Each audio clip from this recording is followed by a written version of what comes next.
The secret behind secret societies. Obviously, the secret behind secret societies is a secret that people don't want to spread abroad. Revelation 17:4, and the woman was arrayed in purple and scarlet colors, and decked with gold and precious stones and pearls, having the golden cup in her hand, full of abominations and filthiness of her fornication. There's only one church in the whole world that uses a woman with a cup, and that is the Roman Church. And here is Città del Vaticano, using the woman with the golden cup, and she is called Fides on all their documents. Fides. Now, what does that mean? Fides. Well, let's go to a Masonic source, a very good Masonic source, written by Albert G. Mackey, the Manual of the Lodge. Albert Mackey was a 33-degree Freemason. It'll become clear as we go through the lectures what this means. And he says, the right hand has in all ages been deemed an emblem of fidelity, and our ancient brethren worship deity under the name of Fides, or fidelity, which was sometimes represented by two right hands joined, and sometimes by two human figures holding each other by the right hand. Numa was the first who erected the altar to Fides, under which the name, the goddess of oaths and honesty, was worshipped.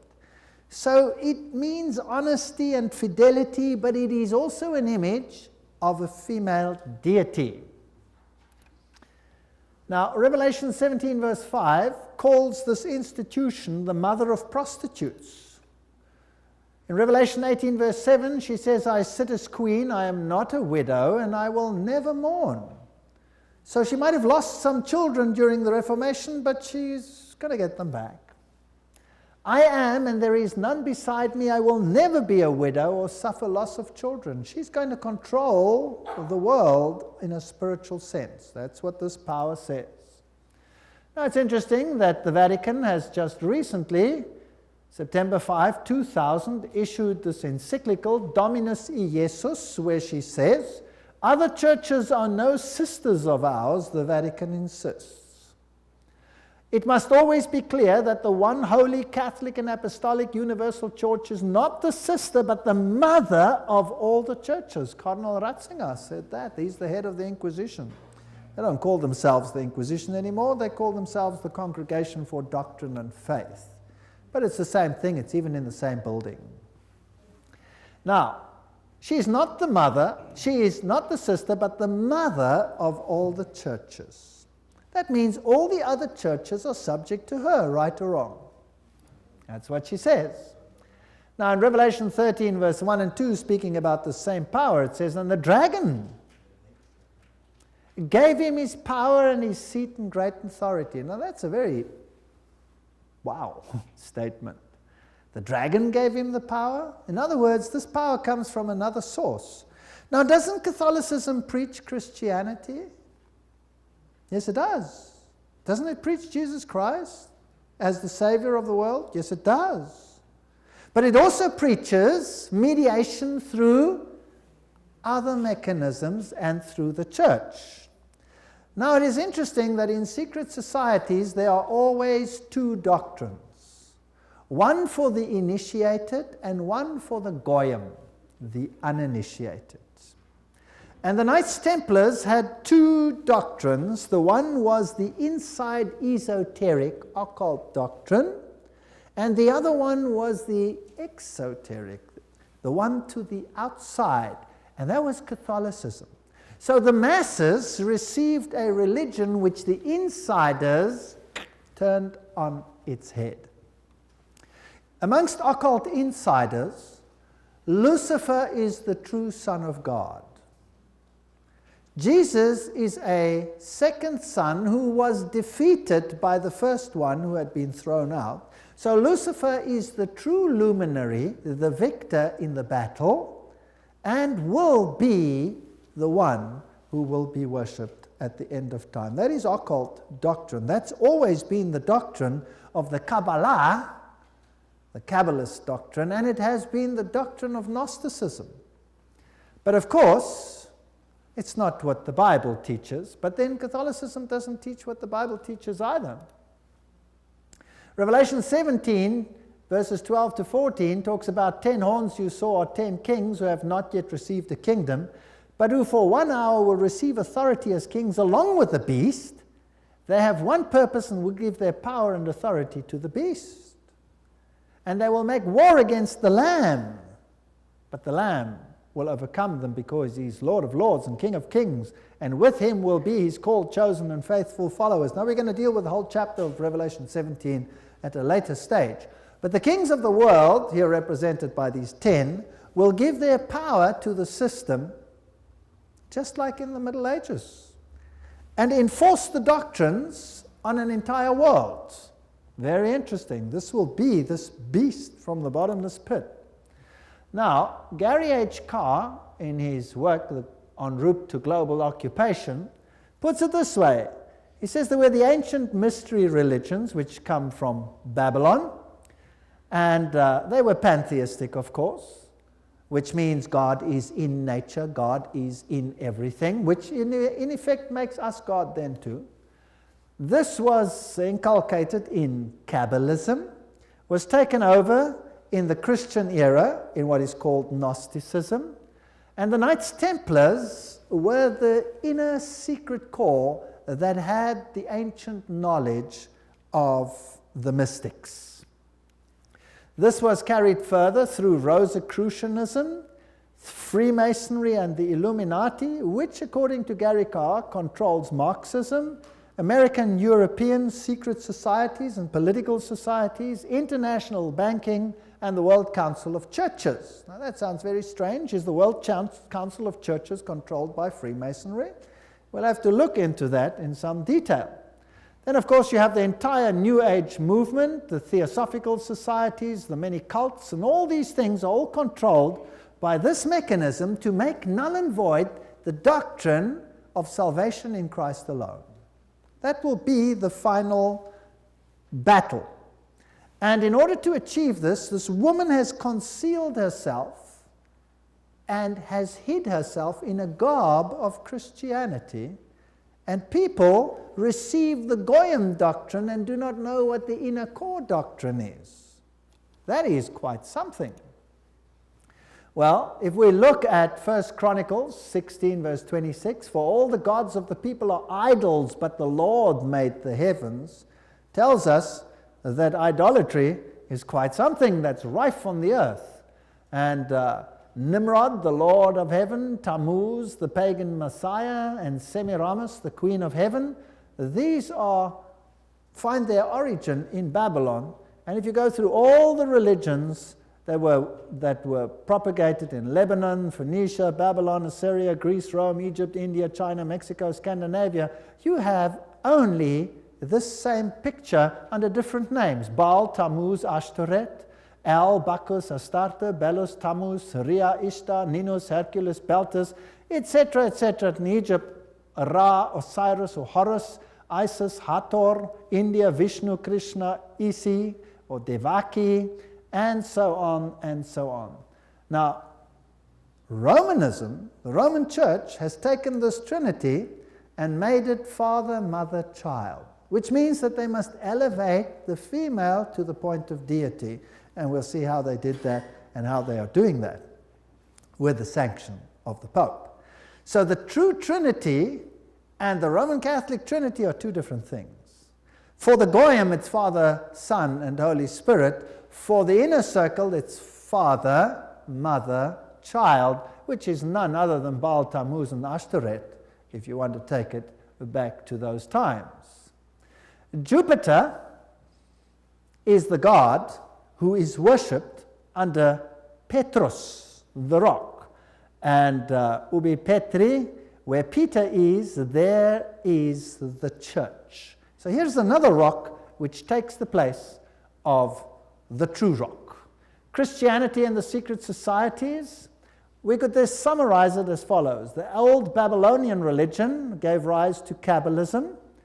Via the Essenes and others, Gnosticism came into existence, and Gnosticism was founded by Simon Magus. This comes from no other source than History de la Magie and by Eliphas Levi. Wow, that's a high Masonic source. So Gnosticism, founded by Simon Magus. Then this Gnosticism, with its secret doctrine, was eventually, over time, through many intermediary organizations, carried over to the Knights Templars. And the Knights Templars were a group of a Roman Catholic order, if you like, that were set over the temple site to protect it. And they had strong links to Islamic societies, the Ismailis, the Karmatites, the Fatimites, the Druzes, and the Assassins. And these are very, very interesting, and we'll be dealing with them when we talk about the Islamic connection, what the secret societies actually teach. Just like the Templars had two doctrines, one for the Goyim, the uninitiated, and one for the insiders, and the two diametrically opposed to each other, so the secret societies of Islam do exactly the same thing. But that's another lecture. Now the Templars, they had their secret inner information inculcated in the Rosicrucians and the Jesuits. The Jesuits, again, formed and created Freemasonry. And Freemasonry was created as the Protestant arm of the Roman Catholic Church. Unbeknown to them, beguiled, fooled, if you like, into doing the work that Rome wanted them to do, so that Rome could sit in the background while Freemasonry did it for them. And then it wasn't them, it was them. And it was mainly Protestants that were doing it, and not Rome. Very clever. Very, very clever indeed. So now let's have a look at these Knights Templars. Here are some of the representations. This is Desmaloy, the founder of the, or not the founder, but the leader at the time of its dissolution of the Knights Templars. This is what their dress looked like, if you like, and that is one of their symbols. It is a symbol that is used by many churches today. Did you know that? Many charismatic churches use that symbol. That's fascinating. And Jehovah's Witnesses use that symbol as well. We'll come to that in another lecture. Now let's have a look at what Nestor Webster, Secret Societies and Subversive Movements, has to say about the Templars. We're not going to read it all, but you can always, if you get the video, stop the quote. In the year 1118, 19 years after the First Crusade ended with the defeat of the Muslims, the capture of Antioch and Jerusalem, these groups were founded that were eventually established as the Templars, and they presented them with a house near the site of the Temple of Solomon, hence their name, Knights Templars. And they became very famous and a very powerful order which controlled all the finances, the financial world. They were the banking elite of the world, if you like. And then in the year 1128, the order was sanctioned by the Council of Troyes and by the Pope. It was a Roman Catholic order within the church. Now, some years later, October 13, 1307, this order was officially brought to an end by the King of France because it had come to light what they were doing, so it was said. The King of France, Philippe le Bel, had the Templars arrested, and the date was Friday the 13th, October 1307, and since that day, Friday the 13th is a day of bad luck for the entire world. And the charges brought against them were: the ceremony of initiation into the order was accomplished by insults to the cross and the denial of Christ and gross obscenities. Gross obscenities. There were all kinds of things reminiscent of Sodom that had to take place there. The adoration of an idol, which was said to be the image of the true God, and that was Baphomet, this symbol over here of the androgenic male-female deity. The omission of the words of the consecration of the Mass, the right that the lay chiefs amongst themselves giving absolution, and authorization of unnatural vice. So they had to to curse the cross, trample upon Jesus, swear allegiance to Baphomet, and sanction this with unusual vice. That's a pretty serious crime in those days, so he was sentenced to death. But the order actually didn't disappear. The Pope was very reluctant to say that it was so. Masonic ritual includes references to the Knights Templars. For example, here, Secret Societies and Subnervous Movements says, several knights who had set forth the rescue of the holy places of Palestine from the Saracens formed an association under the name of Freemasons, thus indicating that their principal desire was the reconstruction of the Temple of Solomon. And you hear a lot about the reconstruction of the Temple of Solomon today, and the story of Israel and all those interesting things. Now let's go a little bit into some of the history. I'm taking you to this beautiful palace. Where do you think it is? It's in Jerusalem, and it's Notre Dame Vatican. And this is where the Pope has his representation in Jerusalem. It's a palace for a king. There's the Vatican flag flying outside, and there's even a whole lane where you have some interesting papal artifacts. Now in Jerusalem, I went to look up the site of the Knights, and here is the Knights Palace, the Latin Patriarchate. This is where the Knights Templars originally had a site, and the Knights of the Papacy now control this area. This is their symbol that they use. That is also the Knight's shield, which is used by many religions today. The Rema Church uses that symbol, for example. These are the eternal warriors. That is the symbol that they use. There they are they kiss the Pope or the Patriarch's ring. They are knighted just like knights, and they knight highly prominent bankers and individuals such as that.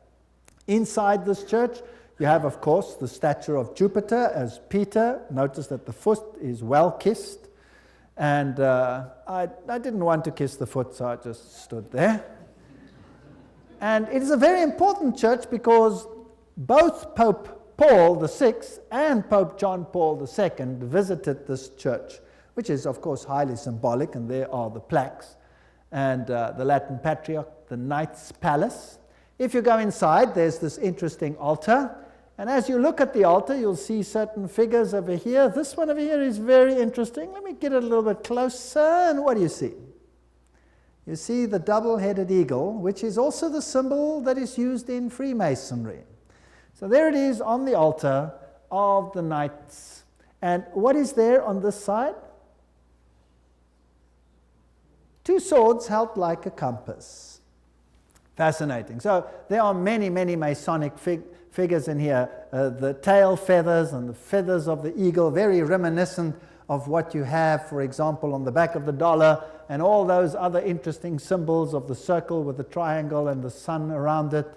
And the inheritor of the Templar nuance are the Jesuits. Now the Jesuits, of course, are the ones who behind the scenes control many things. They were founded on the 15th of August, 1534 by Ignatius Loyola and were sanctioned by the Pope on the 27th of September, 1540. So they were created, as it were, to stand against the Reformation. They were designed to destroy the Reformation. Loyola wanted the order to be champions of Catholic unity, and of course submission to Christ's vicar, the Pope, was absolutely essential. Here you have the institution of Loyola's organization by the Pope on this particular day, and there are some interesting analogies which we will find here. Here, for example, there is considerable analogy between Masonic and Jesuitic degrees.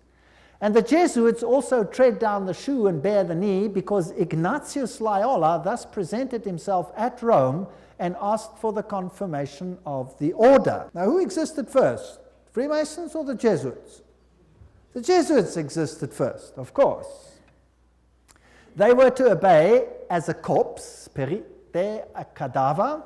The reconstitutions repeat 500 times that one must see Christ in the person of the general, and even if God gave you a dog, you must obey him as though he were Jesus Christ himself.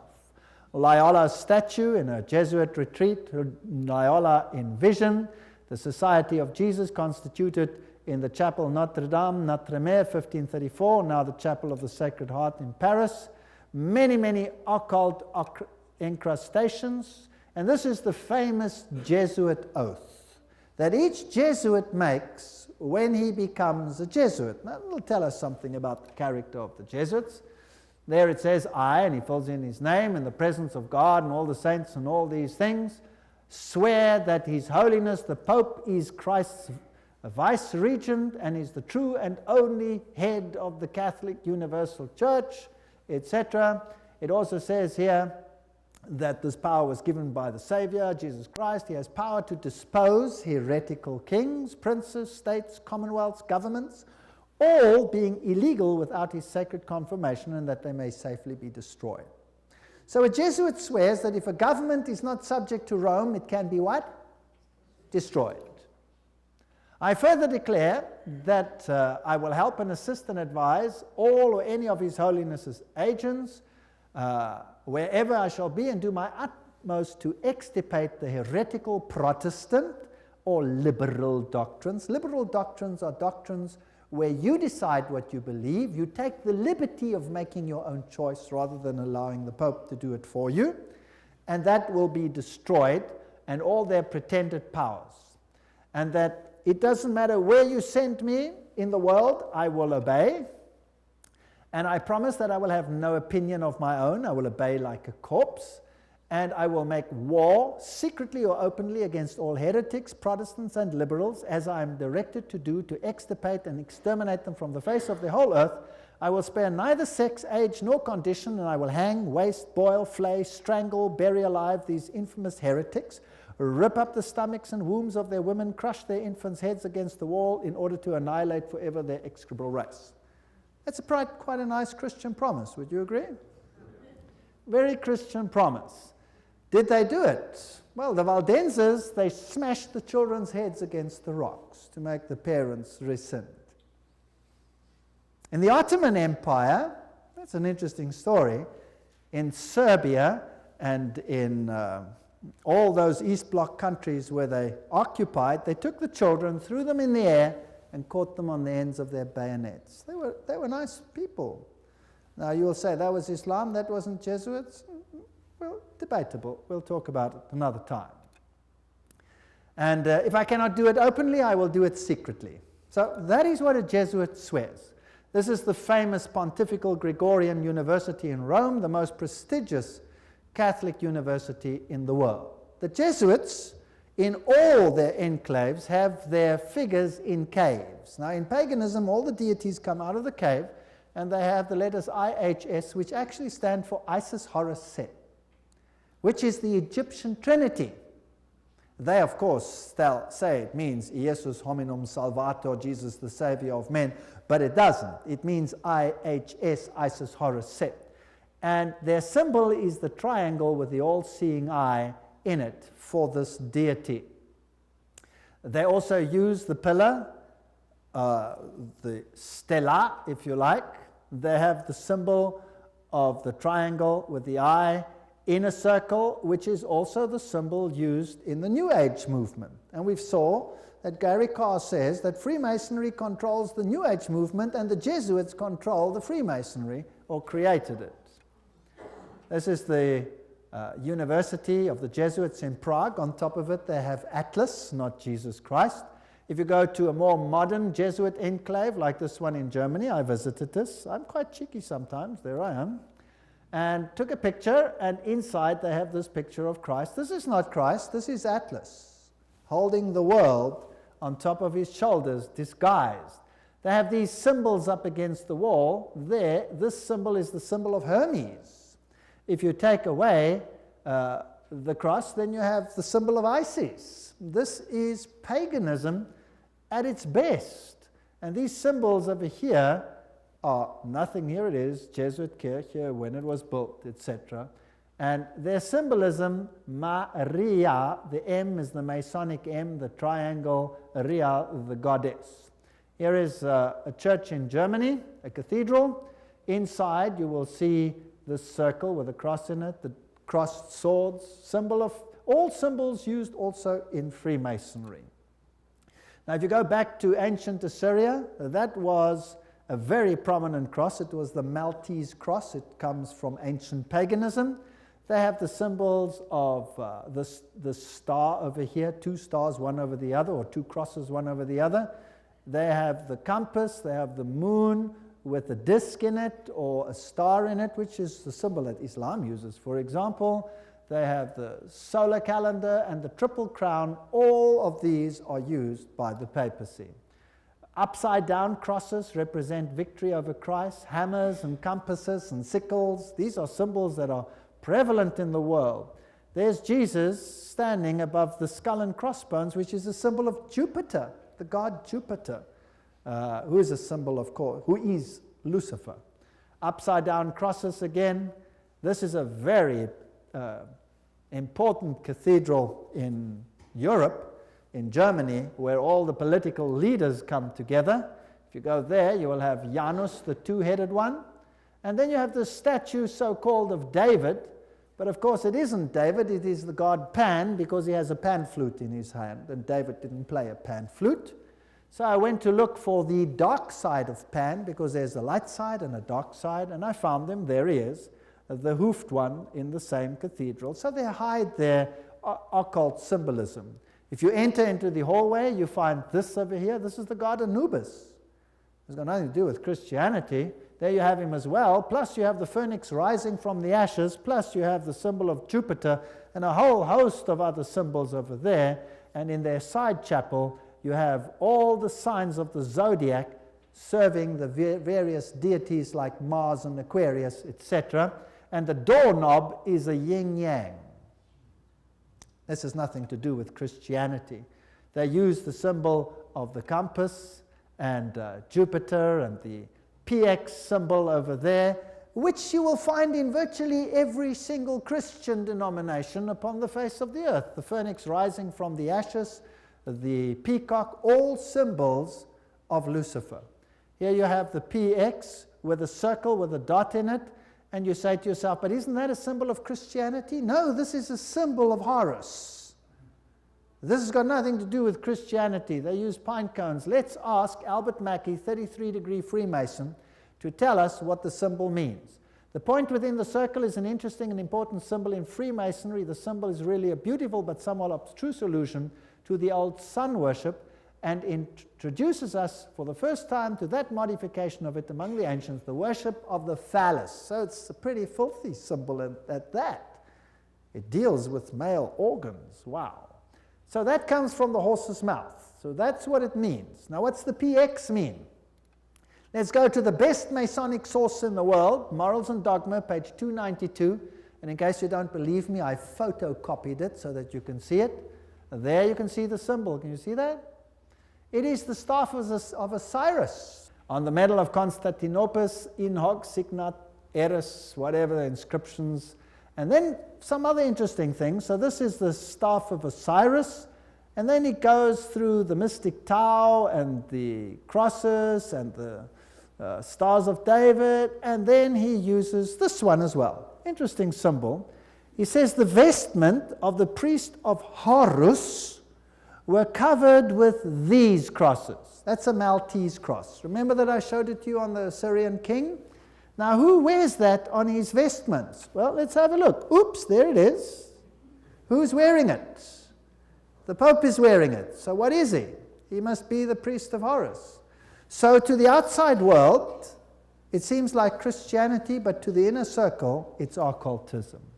On the floor of the cathedral in London, you have the tricolour, which is the triple yin-yang. And what does that mean? Well, let's go and ask the sources themselves. Celtic version of the yin-yang. That's what it is.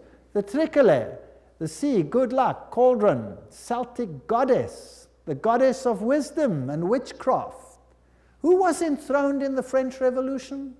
Goddess of reason. witchcraft, reason, all these things, same deity.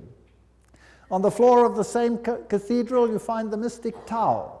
What does the Tau represent? Let's ask another Mason, Ward.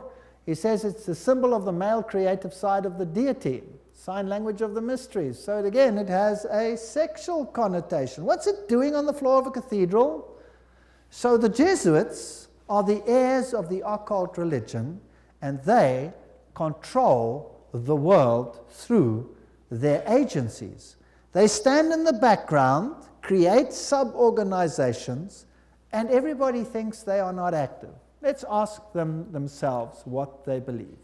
Here is the history of the generals of the Society of Jesus. These are all the generals, starting with Ignatius Loyola. They're all listed down there. We don't have to go through them all the way through to the present one that rules now, whose name is Peter Hans Kolvenbach. Nice German name.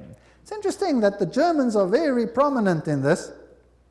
Peter Hans Kolvenbach is the head of the Jesuits. Cardinal Ratzinger, another German, is the head of the Inquisition. They seem to be pretty much in control. What does he look like? There he is, Peter Hans Kolvenbach.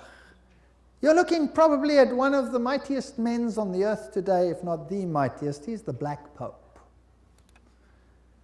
Here you have the cave of Loyola. Here you have George W. Bush and the Pope in audience with each other.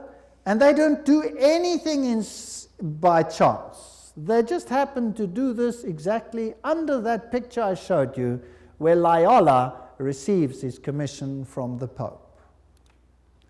Now, the ceremony of induction and the extreme oath of the Jesuits, Library of Congress, catalog card, there it is.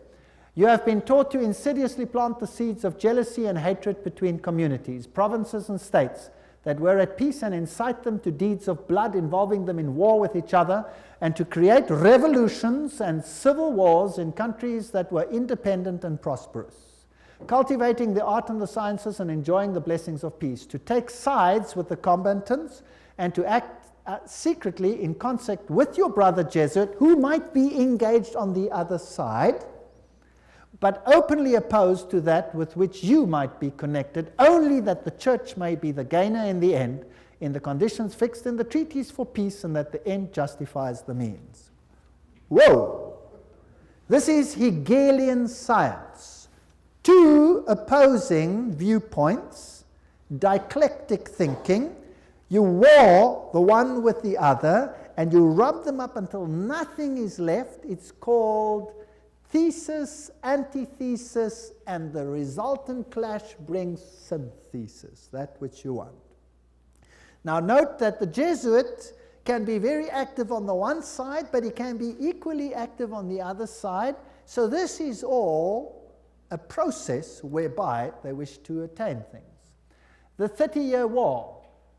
Now, what was that about? The aim and the object was that that war should in truth become a war of annihilation. Besides, was it possible for them to allow peace to be concluded with countries whose rebellious governments had issued a law ruling that no Jesuit should ever again dare to show his face? Do you know that the Jesuits were thrown out of virtually all countries, including Catholic ones, because they were so divisive? Catholic kings couldn't even take the Jesuits and threw them out. If a Catholic king dared to throw out a Jesuit, that country was destroyed, Catholic or not, and the Jesuits are back. You can take your bottom dollar for that. So, the frightful responsibility for this terrible 30 Years' War must rest upon the Emperor Ferdinand II and his teachers, rulers, and bosom friends, the sons of Loyola. Every single thing I'm saying is a quote. Popery, an enemy to civil religious liberty. In 1550, Pope Julius declared his claim to universal temporal political power, evidenced by a new coin he issued, its motto having read, "The nation and kingdom that will not serve me shall perish." Now please note that this is a Roman Catholic statement, that the nation and the kingdom that does not serve the papacy will perish. What does that mean in terms of Protestant countries then? Are they going to be in trouble, yes or no? I would say yes, they will be in trouble. Thomas Aquinas, the great philosopher of the Roman Catholic Church, said, "The Pope by divine right has spiritual and temporal power as supreme king of the world. The Pope of Rome, as head of the papal government, claims absolute sovereignty and supremacy over all the governments of the earth." All the governments. All these quotes are highly potent quotes. There is nothing mediocre in these quotes, and they come from the highest sources. The right of deposing kings is inherent in the supreme sovereignty which the popes as vice-regent of Christ exercise over all Christian nations. Cardinal Henry Manning, 1892, he was Archbishop of Westminster. So, he is in control of all nations of the world. Now, it's interesting that the Bible tells us that these words were put on the Christ's cross at the crucifixion. Jesus of Nazareth, the King of the Jews. You read that in John 19:19. But the Roman Catholic crucifix has the words "INRI" written on it. Now, if you look it up in Webster's dictionary, it means Jesus Nazarenos Rex Iuderum. But in the extreme oath of the Jesuits, "INRI" means something totally different. It means "Iustum necare reges impios," which means it is just to exterminate or annihilate impious or heretical kings, governments, or rulers. That's an interesting point.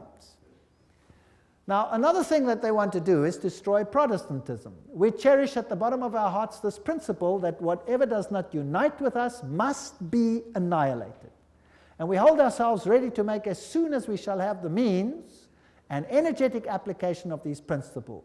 Protestantism is already wearing out and sinking to decay.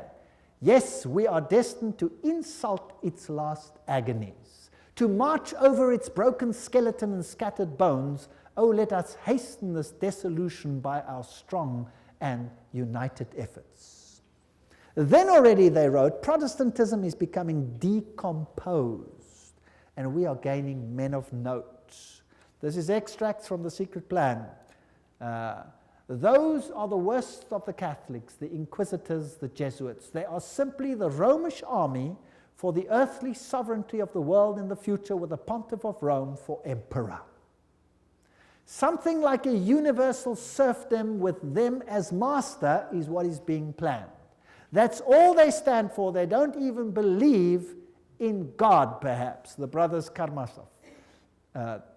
All these quotes. The general of the Jesuits insists on being master sovereign over sovereigns. Wherever the Jesuits are admitted, they will be master, cost what it may.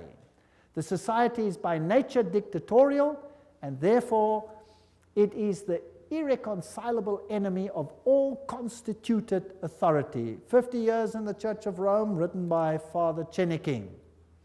Ignatius Loyola says himself, the power of the general will be so unlimited that should he deem it necessary for the honor of God, he shall even be able to send back, or in another direction, those who have come direct from the popes. So this is a powerful order. Friedrich von Hartenberg said, never before in the course of the world's history has such a society appeared. The old Roman Senate itself did not lay schemes for world domination with greater certainty of success. They want world dominion, with the Pope enthroned as the universal ruler. The Roman Catholic Lafayette said, it is my opinion that if the liberties of this country, the United States of America, are destroyed, it will be by the subtlety of the Roman Catholic Jesuit priests, for they are the most crafty, dangerous enemies to civil and religious liberty. They have instigated most of the wars of Europe. These are prominent people speaking. Morse, he's the founder of the Morse Code, the inventor of the Morse Code. He said, and who are these agents? They are for the most part Jesuits, an ecclesiastical order proverbial through the world for cunning, duplicity, and total want of moral principle, an order so skilled in all the arts of deception that even in Catholic countries, in Italy itself, it became intolerable and the people required its suppression.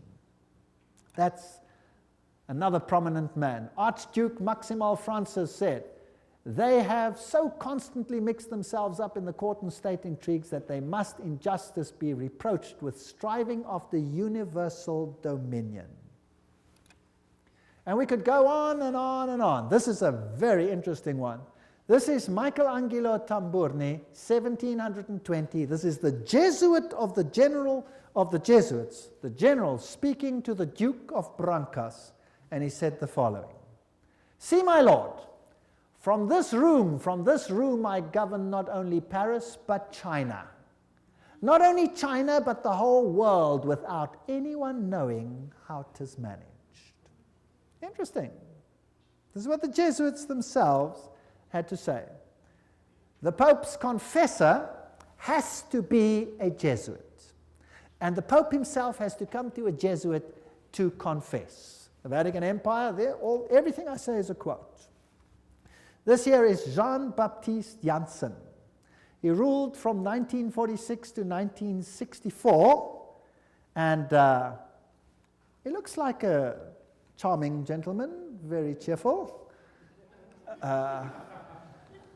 But nevertheless, you can see that this photograph was taken from the Saturday Evening Post, 1959, and this is what he is in command of. And now we will want to deal with these issues in the next session. He controls the following secret societies: the Sovereign Military Order of Malta. So he is in control of the Knights of Malta. The Scottish Rite Shrine of Freemasonry, the Order of the Illuminati, the Knights of Columbus, the Knights of the Ku Klux Klan, B'nai B'rith, the Nation of Islam and its private army called the Fruit of Islam, the Mafia Commission, Opus Dei, along with a host of lesser brotherhoods. So each one of those secret societies is controlled by the Jesuits.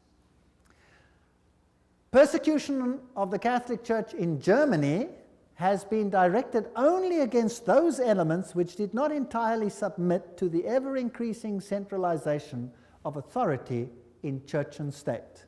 So sometimes it looks as if even the Catholics are suffering, but only those Catholic groups that are not totally submissive to this system will be subjugated. Some Catholic orders were actually opposed to the Jesuits.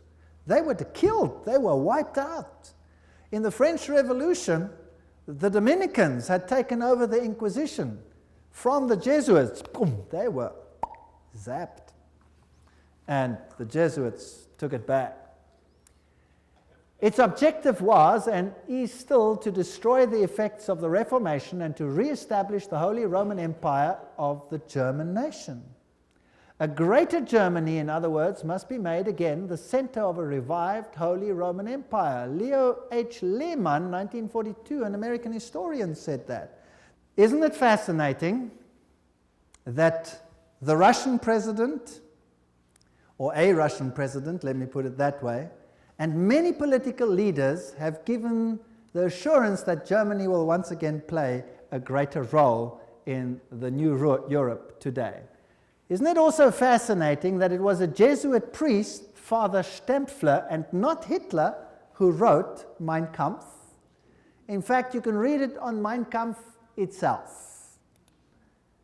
Now, the SS used this symbol of the skull and crossbones. What was that a symbol of? Do you remember? It was the symbol of Jupiter, the god Jupiter, the god of death. It's also the symbol of Osiris, who was the god of death. Anubis is just another form of Osiris. He is the god of death. He's the god of the dead. But Jesus says, I am the God of the living. I am not the God of the dead. I'd rather serve the God of the living. The SS was organized by Himmler according to Jesuit order principles. The rules of service, spiritual exercises prescribed by Ignatius Loyola constituted a model which Himmler strove carefully to copy. Absolute obedience was the supreme rule. Every order had to be executed without comment. Every single statement is being read from a reputable source. Again, in that wonderful book, The Great Controversy, we get an idea of the Jesuits. Throughout Christendom, Protestantism was menaced by formidable foes. The first triumphs of the Reformation passed, Rome summoned new forces hoping to accomplish its destruction. At this time, the order of the Jesuits was created. Notice what this quote says. The most cruel, unscrupulous, and powerful of all the champions of popery. Cut off from every earthly tie and human interest, dead to the claims of natural affection, reason, and conscience, wholly silenced, they knew no rule, no tie, but that to their order, and no duty but to extend its power. We don't have to read the whole quote. But they made it their business to destroy Protestantism. The Jesuit order therefore stands before us as the embodiment of a system which aims at temporal political domination, and that over the whole world. You will say to me, surely China will not be subject? Well, we already read a quote by the Jesuit general himself where he says he controls China. Who controls communism? The Jesuits created it, and therefore they controlled it. They practiced it in their South American examples where they practiced it before they instituted it. Very interesting. This is Count von Hernsbruch, 1911, German noble and ex-Jesuit, who says this very thing. At what then do the Jesuits aim? According to them, they seek the greater glory of God, but if you examine the facts, you will find they aim at universal dominion alone. It is they who rule the world. One quote after the other. Moreover, the Pope has thousands of secret agents worldwide. They include the Jesuits, the Knights of Columbus, the Knights of Malta, Opus Dei, and others. The Vatican's intelligence service and its field resources are second to none. Even Dave Hunt, American Baptist historian, says that. So, let's have a look at some of these institutions. Let's have a look at Freemasons. The Grand Design Exposed says, the truth is the Jesuits of Rome have perfected Freemasonry to be their most magnificent and effective tool, accomplishing their purposes among Protestants. Now surely the members of Freemasonry themselves must be deceived, because if they saw it, they wouldn't do it, right? So actually the order is being used and they themselves are deceived. And only within the order, higher up, are those chosen ones who know, and they are controlled by the Jesuits for Rome. Very clever. Very clever. To make Protestantism do what you cannot do openly because you have been fingered by Protestantism as the Antichrist. So this is very interesting. This is a Templar fortress and a church on the island Mallorca, Spain. And there again you have the double-headed eagle, and you can go to virtually any church on that island and you will find the double-headed eagle over the altars of these churches. As I've said, Adam Weishaupt was the father of Jacobinism, and he is the one who is also the founder of the Illuminati. From the Jesuit college at Ingolstadt, it is said to have issued the sect known as the Illuminati of Bavaria, founded by Adam Weishaupt. Its nominal founder, however, seems to have played a subordinate, though conspicuous, role in the organization of the sect. You see, again, they use a front and a front and a front. Now, here are two Jesuit generals. This one over here is General Ricci, and this is General Ledochowski. And very interesting, this one over here, 1773 to 1840, he ruled during the order's suppression. Now notice this, the Vatican itself suppressed the Jesuits between 1773 and 1814. What happened to the Vatican in that time? There was a mortal wound. And the Pope was taken into exile and he died. Isn't that correct? So who gave the mortal wound to the papacy? The own order in the own church. Power struggle. And he created, in his time, the Illuminati was created through Weishaupt. And, of course, is also the father of modern communism, who with his Jacobins conducted the French Revolution. Years later, Jesuit General Ledochowski with his Bolsheviks conducted the Russian Revolution in 1917, and it's identical to the other revolution. And I will deal with that when I give a lecture on revolutions and wars and dictators later in the series. France's greatest authority on the Jesuits, Edmond Paris, said, "The Russian Revolution, by eliminating the Tsar, protector of the Orthodox Church, had it not decapitated the great rival and helped the penetration of the Roman Church, we must strike while the iron is hot. The famous Russicum, Russian College of Rome, is created in 1929, and its clandestine missionaries will take the good news to its schismatic country. 1 century after their expulsion by Tsar Alexander I, the Jesuits will again undertake the conquest of the Slav world." And did the poor Slavic world suffer? They were slaughtered by the millions. History will show what happened there when Stalin, probably one of the greatest mass murderers of all time, did his thing. Frederick the Great, so-called, of Prussia, caused the high degrees of Masonic constitutions of the ancient rite to be revived, and he himself wrote the constitutions under the guide of the Jesuit general. Encyclopedia of Freemasonry, Albert G. Mackey says that himself. Very interesting.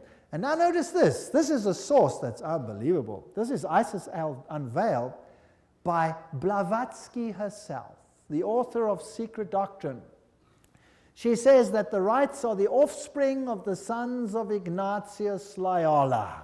The Scottish Rite and all of these worked under the instructions from the general of the Jesuits. So who controls Freemasonry? The Jesuits, there's no doubt about it.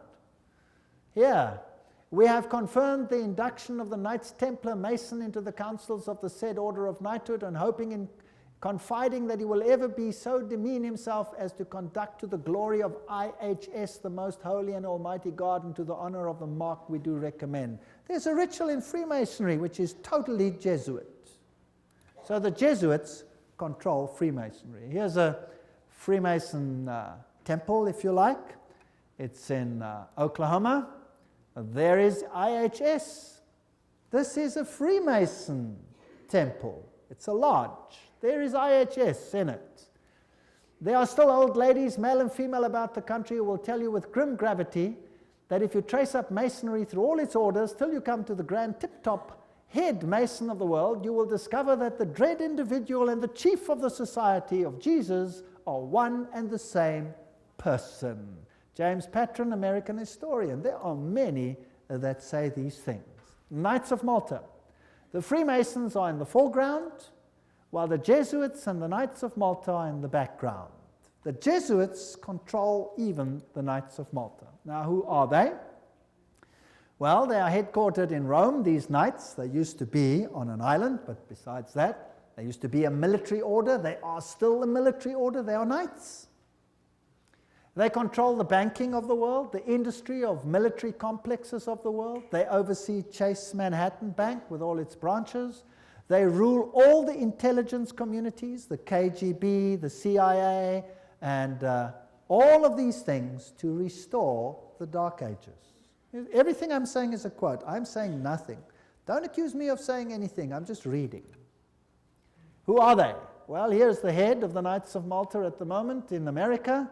This, well, he's dead now. This is Francis Joseph Cardinal Spellman, Cardinals of New York.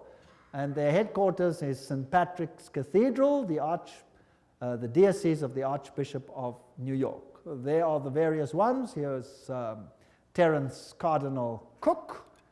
Then was Cardinal O'Connor, and currently Cardinal Archbishop of New York, Edward M. Egan.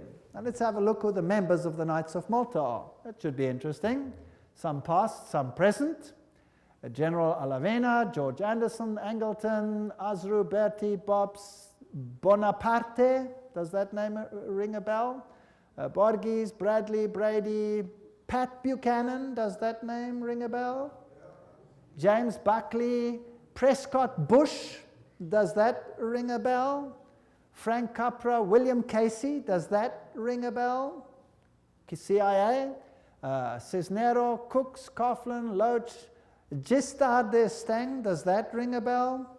President of France, Bill Donovan, Alan Dulles, Avery Dulles, Edward Egan, that's of course the Cardinal himself, Franz Egon, John Farrell, Flanagan, Flynn, Gelly, Galen, Gorman, Grace, General Alexander Haig, does that ring a bell?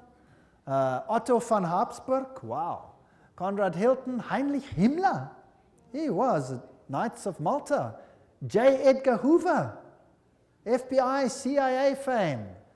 Joseph Kennedy, Ted Kennedy, Larkin, Lehman, Lorenzo, Luce, Henry Luce, founder of all the great magazines and Time magazine and all of them. Great publishing magnate, MacDonald, Manhattan, you name them, all of them. O'Neill, Otis, Franz von Papen, the legate who worked with Adolf Hitler, Perón, Rocco. The list goes on and on and on. Frank Shakespeare, Martin Shea, even Frank Sinatra was a Knight of Malta for interest's sake. So there are prominent men who are Knights of Malta. Now what about the Knights of Columbus? The founder of the Knights of Columbus is Father Michael McGivney. He lived a very short time, then he died. He was very young. He died at the age of 38. There is their emblem, and this is their official home webpage. You can just take it straight off, and you can see something fascinating. What is that? Hello?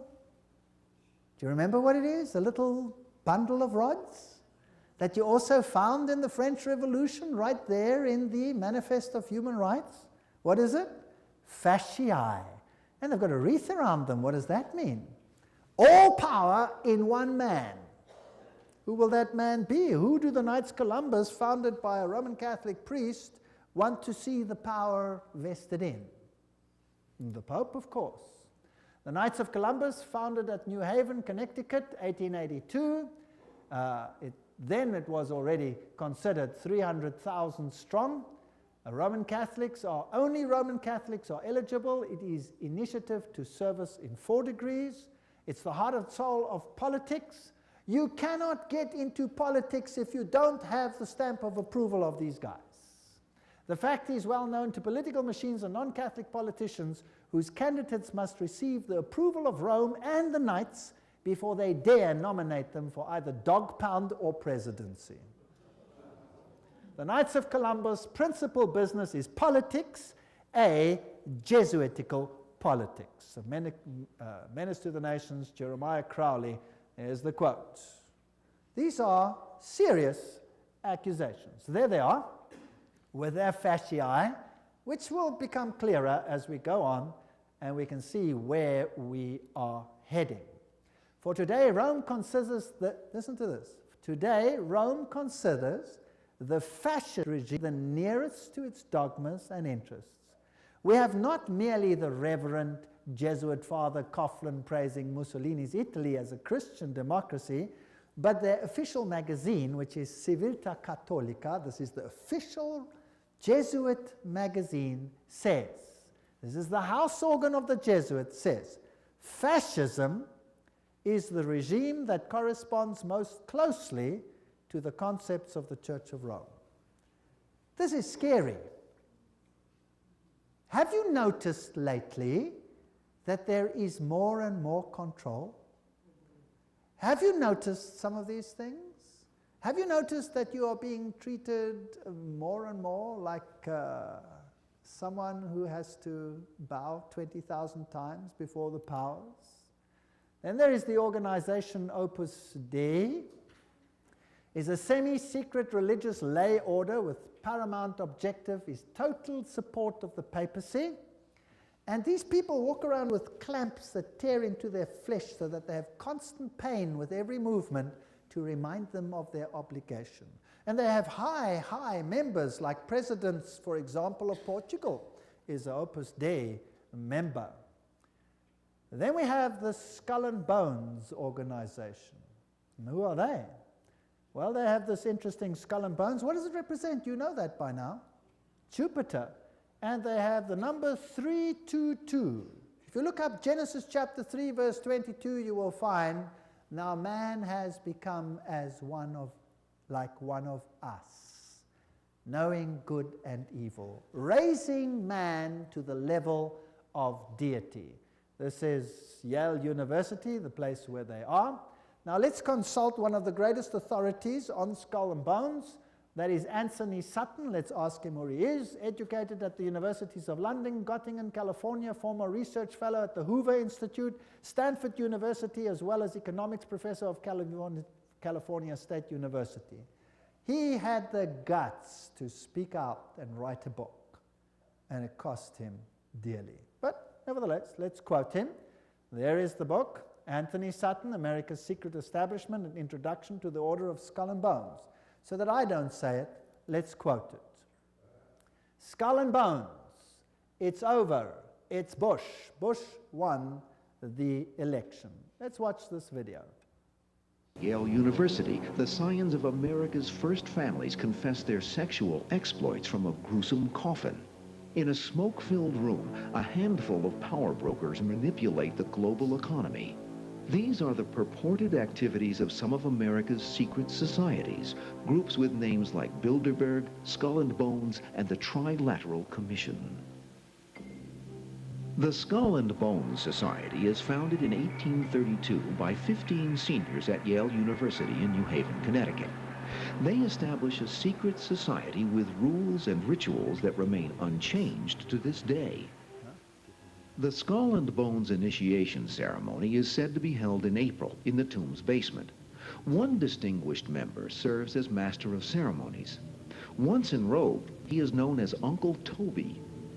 The shortest senior is appointed Little Devil and dons a satanic costume. A bonesman with a deep voice is dressed as Don Quixote. Another is dressed as the college's founder, Elihu Yale. Still another is given papal vestments.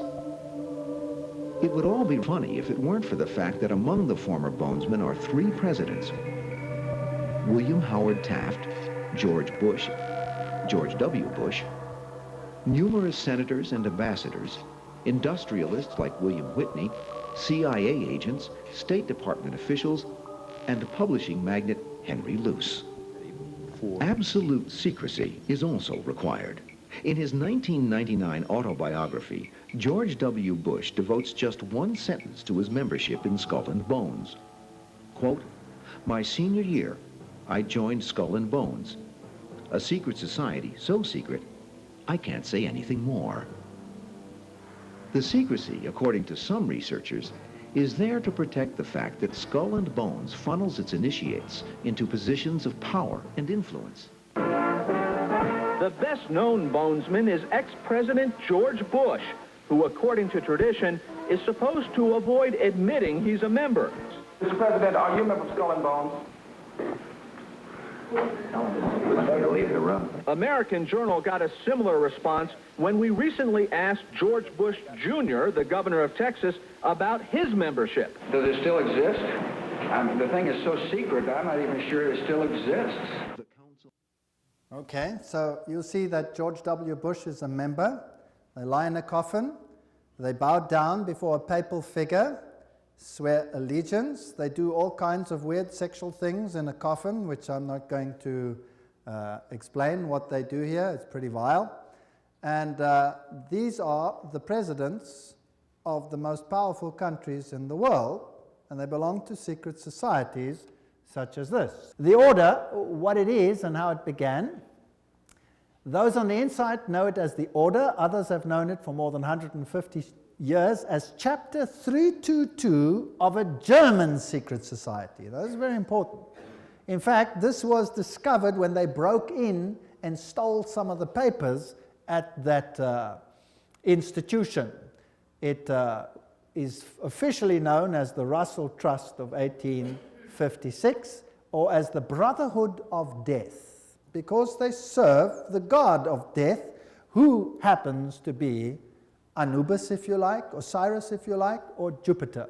The American chapter of the German order was founded in 1833 at Yale University by General William Huntington Russell. And Taft, the only man to be both President and Chief Justice of the United States. Interesting. Now, the German order, what does this actually mean? The Illuminati had its origin at the University of Ingolstadt, and recruits were from the student Inkorps. Of course, they had to be students with high connections, you know, sons of very high insiders. The order had its origin in Yale in 1833, but Skull and Bones is a chapter of a German secret society. So, which organization does it represent? Active members have enough influence to push their sons and relatives into the order, and there's significant intermarriage amongst the families, and they fall into major categories, two major categories. We find the old line, American families, second, families who occupy great wealth.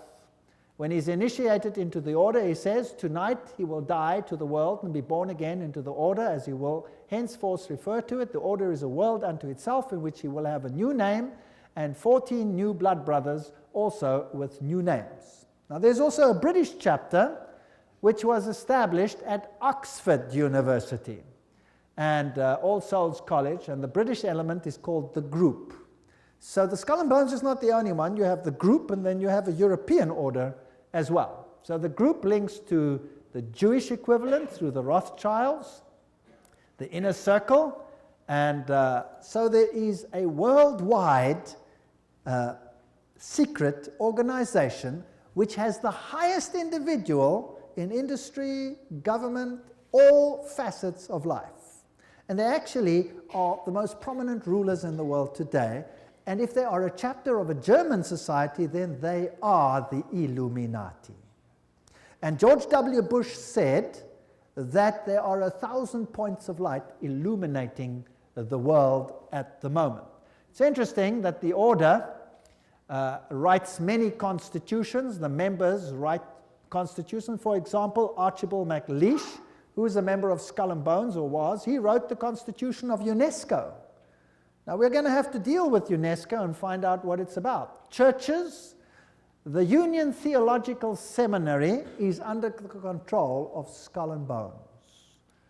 A very interesting seminary. We'll deal with these in more detail in another lecture. Major establishment of law firms, communications and industry, the Federal Reserve, and all of these are controlled by the order. This is how Chapter 322 operates. There's a central inner core. Notice that this is actually the all-seeing eye, the wedge of the eye, but that's something else. There's an inner core, there's an inner circle, there's an outer circle, there's an Atlantic Circle, the Bohemian Club, notice there, Bohemian Club, part of Skull and Bones, Pilgrim Society, Penumbra Order, Chapter 322 of the Order, the Trilateral Commission. That's how it's put together. You could basically put it this way: Council of Foreign Relations, United Nations, Bilderberg's Club of Rome, Royal Institute of International Affairs, and the Trilateral Commission, with the Illuminati controlling everything on the inside, forming basically the round table. Now, you saw that the Bohemian Club is part and parcel of the issue. Now, what is this Bohemian Club? Well, here's the Bohemian Grove. The August 2, 1982 edition of Newsweek reported, this is just another quote, the world's most prestigious summer camp, the Bohemian Grove, is now in session 75 miles north of San Francisco. It's in a forest. It's a fortress. But strangely, even fortresses can be breached, and one enterprising journalist managed to sneak in.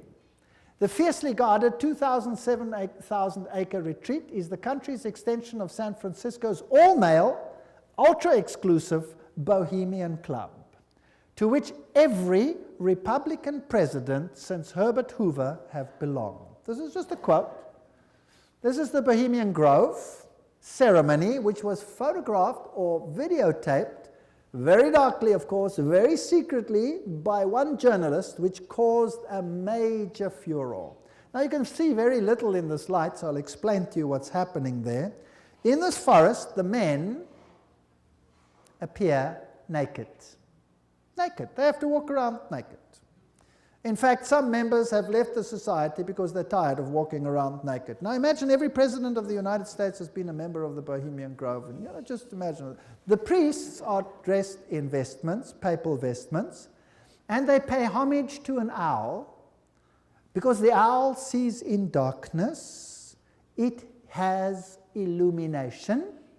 There are other rituals which I do not want to talk about that happen between all these naked men.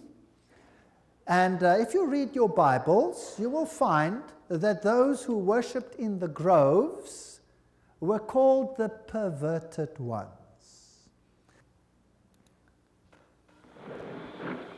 There's the papal vestment. Is in his leafy temple. Let all within the grove be reverent before him. Lift up your heads, O ye trees, and be ye lifted up, ye everlasting spires.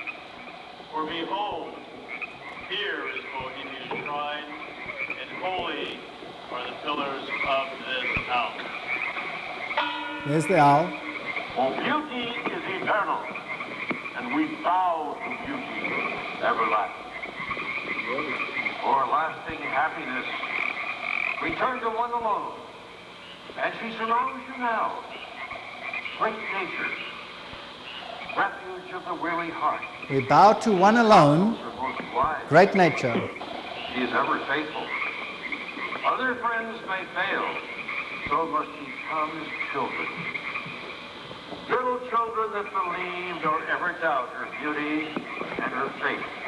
Bohemians and priests, our funeral pyre awaits the corpse of care. Grandson of all mortal wisdom. Owl of Bohemia, we beseech thee, grant us thy counsel. Owl of Bohemia, grant us thy counsel.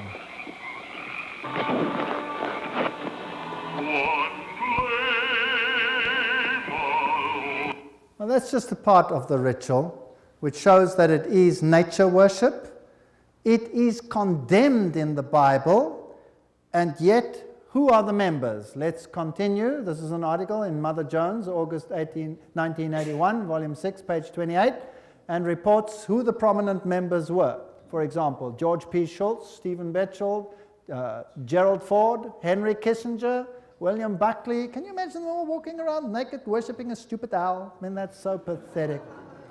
Fred Hartley, Griffin, Haywood, Coors, Teller, Ronald Reagan, Clausen, George Bush, William French Smith, etc., etc., etc. It is pathetic. Modus operandi of the order. The activities of the order are directed towards changing our society, changing the world, to bring about a new world order. This will be a planned order with heavily restricted individual freedom. That's fascism. And I will show you the papal encyclicals that will make your hair stand on edge as to what is going to happen all over the world. And believe me, I live in a country where it's being implemented. And you can see it happening every single day. It is scary. But you don't have to be afraid if you know why it's happening. If you do not know why it is happening, you will despair, and there are thousands who are putting bullets through their head because they cannot tolerate it. 4,000 farmers driven off the land and murdered in my country alone. They lose everything, they lose hope, they put bullets through their heads, they wipe out their entire families because it's better for them to die than to live with it. And you know what? You give a lecture like this and you show what's behind it and why it's behind it, and guess what? They get hope. Because they see it's not just them and not something they don't understand. Once they start understanding the bigger picture, they gain hope. And they say, wow, so it's not really the end for us, because this is simply the sign that Jesus is coming soon. And there will be a better kingdom. Let us give our lives to Jesus Christ, because this world has nothing to offer. And they get hope. No constitutional protection if you go against it. They control education. I'll show you how in the lectures. Money, law, politics, economy, history, psychology, philanthropy, medicine, religion, media. There is nothing that they do not control. And remember, they are neither left nor are they right. So if there are right-wing parties and left-wing parties, they control them what? Both. That's the Hegelian principle. That's Hegelian logic. Remember that both Marx and Hitler, the extremes of left and right, presented as textbook enemies, evolved out of the same philosophical system, Hegelianism, that brings screams of intellectual anguish from Marxists and Nazis. Remember that the Jesuits were told that they must serve on this side and the other side. Remember that? And create conflict between the sides. This conflict of opposites is essential to bring about the change that they want. Today, this process can be identified in the literature of the Trilateral Commission, for example, where change is promoted under conflict management. Have you heard that name before? Right, conflict is essential. The state is absolute, so the state must have total control. That means the people must relinquish their rights to the state. Do you see that happening in the United States at the moment? Absolutely. So, the state requires complete obedience. An individual does not exist for himself in these so-called organic systems, but only to perform a role in the operation of the state. That's exactly what it was like under Nazism. Here's Hegel. The two, Hegel and Kant, are the philosophers behind the system. I was stunned. I was in Europe 4 weeks ago, in Germany, and the leaders, the presidents of Germany, went down and put down wreaths in front of these people's graves and said, their philosophy has made the new Europe possible. They honored them. What a terrible, I would almost say satanic, well, why not just say it, philosophy. The Illuminati principle that the end justifies the means is also the principle of the group and the order, which is skull and bones. That means you can do anything, no matter how dastardly, as long as you achieve your aim. There's an outer circle, an inner core, all of these. Council of Foreign Relations is the outer circle, Trilateral Commission, all of those. Trilateral Commission was founded by David Rockefeller, comprises 200 members worldwide. The Bundy operation, activism towards a new world global order. George W. Bush, who was a member of Skull and Bones, remember, says that it's a big idea, a new world order where diverse nations are drawn together in a common cause. Only the United States has both the moral standing and the means to back it up. So, do you think they're trying to get all the countries of the world to come into this system, yes or no? Do you think it's possible that they are giving their power to a woman who rides them? Does it look like it? Who controls them? The Jesuits. And who do the Jesuits say all power must be under? The Pope. Isn't that correct? All right. So who do you think would clamor for a new world order more than anyone else? Maybe the Pope. Wouldn't that be interesting? Well, here he is. New international order urged for the sake of peace. When? January 3, 2004. His whole New Year's speech was dedicated to asking for the implementation of the New World Order. Vatican City, January 1, 2004. John Paul II started the new year by insisting that peace is possible and thus a duty, and he called for a new international order. CNN, what did that have to say? Pope calls for a new world order. Thursday, January 1, 2004. Vatican City, Pope John Paul rang in the new year on Thursday with a renewed call for peace in the Middle East and Africa and the creation of a new world order based on respect for the dignity of man and equality amongst nations. What did he say? This year, Pope John Paul directed his thoughts to the continuing conflict around the globe, but he stressed that to bring about peace, there needs to be a new respect for international law and the creation of a new international order based on the goals of the United Nations. He called for an order that is able to give adequate solutions to today's problems based on the dignity of the human being, this is human rights, on an integral development of society, on solidarity amongst nations, rich and poor, on the sharing of resources, and the extraordinary results of scientific and technical process. You know, sharing of resources. Have you heard of that before? Well, there's another term for it. It's called redistribution of wealth. Have you heard of that before?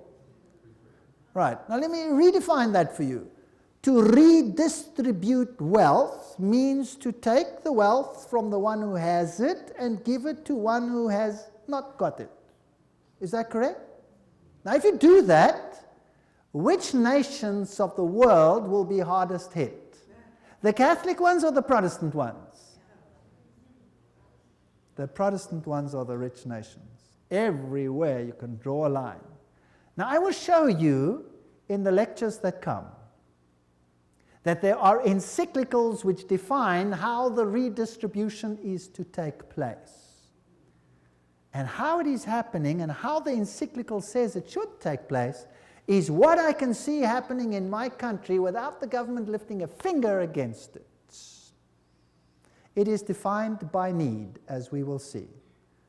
Now, there's another word for taking from one who has and distributing it to someone who does not have. It's called theft. Stealing.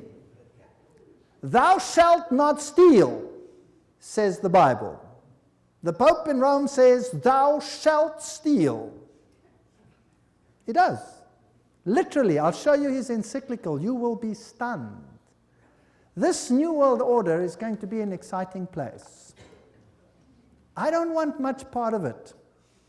Fortunately, my God says, my kingdom is not of this world. If it were, they would fight for me. But it is not of this world. My kingdom is up there. There where your treasure is, there your heart will be. I have managed, because I live where I live, to loosen myself from that which I own, because I know that it means nothing anymore. Do you know that in my country, if you go on a holiday, and you stay away for a while, and you come back, and your house is occupied, that you cannot put the new tenants out, even if the house is yours? Did you know that? Because they have need, therefore they have the right to take it, whether you own it or not. And this is not a joke, this is a fact. Scary. But who cares? I serve a God who has promised the most wonderful things, even temporal things, to those who serve him. Wonderful promises. I go to prepare a place for you, and I will come again to take you where I am also. In my Father's house are many rooms. I go. Actually, it doesn't mean rooms, it means mansions. God has prepared things for us which make this world sick by comparison. So let them have their kingdom, let them have their fun, because my God says this world will come to an end and the kingdom of God will reign forever and ever and ever. Don't miss the next lectures. We're now on a roller coaster ride that will take you to exciting places. Thank you for coming.